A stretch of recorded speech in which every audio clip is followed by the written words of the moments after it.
ॐ सर्वत्र गोविन्दनाम संकीर्तनं गोविन्द गोविन्द नारायणाखिल गुरु भगवन्नमस्ते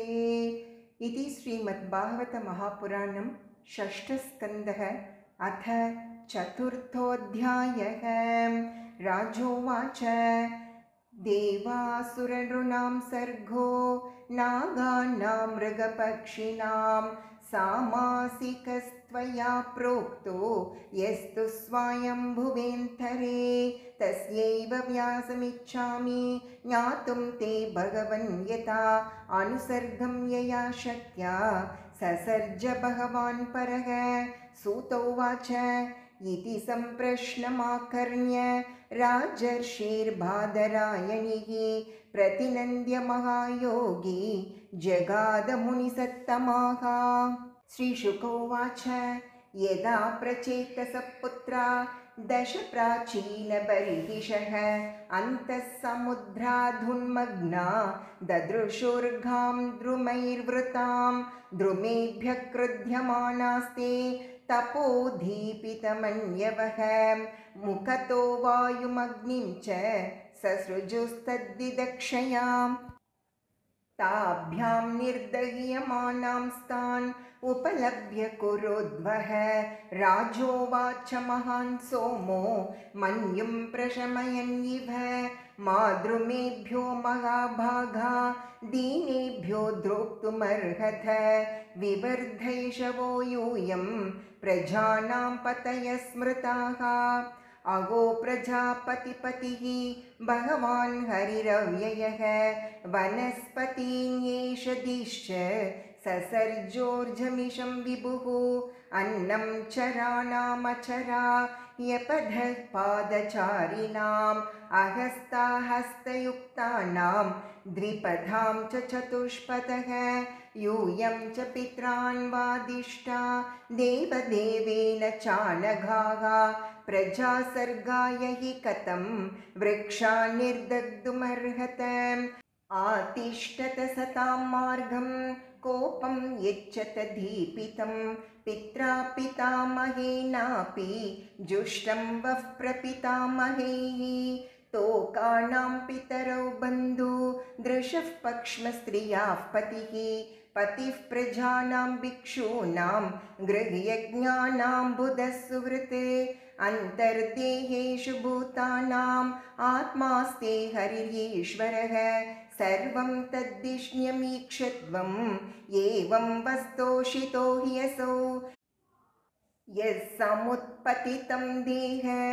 आकाशान्मन्युमुल्भणम् आत्मजिज्ञासया यच्छेत् स गुणानतिवर्तते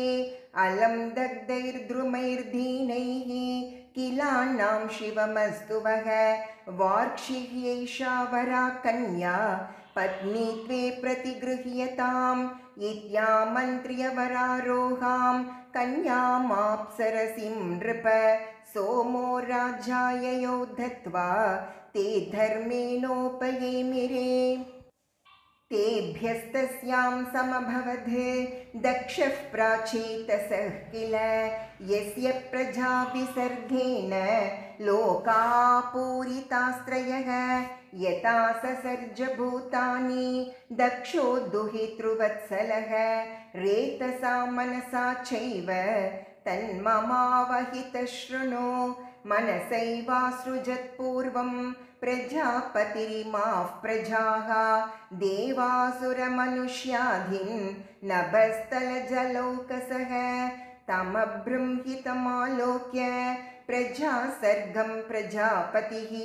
विन्द्यपादानुपव्रज्य सोच्चरद्दुष्करं तपः तत्रागमर्षणं नाम तीर्थं पापहरं परम् उपस्पृश्यानुसवनं तपसा तोषयद्धरिम् अस्तौषिधहंसगुह्येन भगवन्तम् अदोक्षजं तुभ्यं तदभिधास्यामि कस्यातुष्यद्यतो हरिः। प्रजापतिरुवाच नमः पराया विततानुभूतये गुणत्रयाभासनिमित्तबन्धवे अदृष्टधाम्ने गुणतत्त्वबुद्धिभिः निवृत्तमानाय दधे स्वयम्भुवे न यस्य सख्यं पुरुषो वैति सख्युः सखा वसन् संवसतः पुरेऽस्मिन् गुणो यथा गुणिनो व्यक्तदृष्टेः तस्मै महेशाय नमस्करोमि देहो सवोक्षा मनवो भूतमात्रा आत्मानमन्यं च विदुः परं यत् सर्वं पुमान् वेद गुणांश्च तज्ञो न भेद सर्वज्ञमनन्तमीढे यथोपरामो मनसो नाम रूपस्य दृष्टस्मृतिसम्प्रमोषात् ययीयते केवलया स्वसंस्थया हंसाय तस्मै शुचिसद्मने नमः मनीषिणोऽन्तर्हृदि सन्निवेशितं स्वशक्तिभिर्नवभिश्च त्रिवृद्धिभिः वह्निं यथा धारुणि पाञ्चदश्यं मनीषया निष्कर्षन्ति गूढम् स वै ममाशेषविशेषमाया निषेधनिर्वाणसुखानुभूतिः स सर्वनामा स च विश्वरूपः प्रसीदतामनिरुक्तात्मशक्तिः यद्यन्निरुक्तं वचसा निरूपितं दियाक्षभिर्वा मनसा वोत यस्य मा भूत्स्वरूपं गुणरूपं हि तत्तत् स वै गुणापाय विसर्गलक्षणः यस्मिन् यतो येन च यस्य यस्मै यद्यो यथा कुरुते कार्यते च परावरेषां परमं प्राक्प्रसिद्धं तद्ब्रह्म तद्धेतुरनन्यदेकं यच्चक्तया वदतां वादिनां वै विवादसंवादभुवो भवन्ति कुर्वन्ति चैषां मुहुरात्ममोहं तस्मै नमोऽनन्तगुणाय भूम्ने अस्तीति नास्तीति च वस्तुनिष्ठयोः एकस्तयोर्भिन्नविरुद्धधर्मयोगो